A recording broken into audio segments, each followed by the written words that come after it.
What's up people? Hope you're doing great. It's James here from 2 Spoons. Today we're going to talk about onion bhajis. I buy onions in these big bags from the supermarket. They always come in these massive bags and I've always got onions left over, and I think it's always good to have recipes up your sleeve that are really good at using up things like onions and root vegetables and stuff like that. But today it's all about the onion bhajis, and really you can make onion bhajis from stuff that's going to be in your house. If you've got spices in the cupboard, if you've got garlic on the side, you should be able to make these bad boys. The only one thing that you'll need to have in stock is some of this.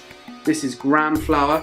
I live out in the countryside and I really struggled to find some of this in my local supermarket, but I've got a really cool health food store nearby and I managed to pick up this beautiful bag of gram flour.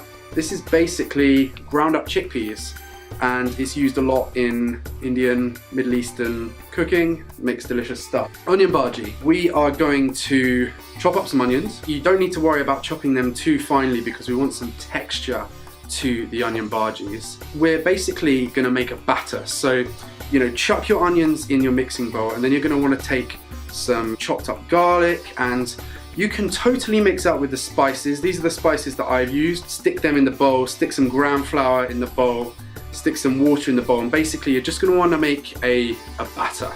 So imagine you're making like pancake batter or something like that. And we don't need to deep fry these bad boys, we can just shallow fry them. So I'm just taking, a regular non-stick frying pan, putting a little bit of oil in there, and I'm just going to make quite flat patties. I'm not going to make them like massive. Sometimes I go to an Indian restaurant and they're like big cricket balls. We're not going to do that. We're going to try and make sort of flat patties so that we can get a nice even cook on them, and I'm going to cook them pretty gently. I'm not going to have it on a high heat. You want to have your frying pan on medium heat. Make sure get it nice and crispy on the bottom before you flip them, because otherwise it's all going to fall apart. Once they're nice and crispy on the bottom, flip those bad boys, get them cooking on the other side. When they're done, you'll see that they're golden brown on both sides. They feel cooked in the middle. You can just put them onto a bit of kitchen towel just to soak up any excess oil, and then you've got some beautiful, beautiful onion bhajis. So as you can see, you can make the most incredible onion bhajis. They're completely vegan, completely tasty. You can use up the spare onions you've got lying around, and it's just so delicious. They're absolutely amazing. See you next time.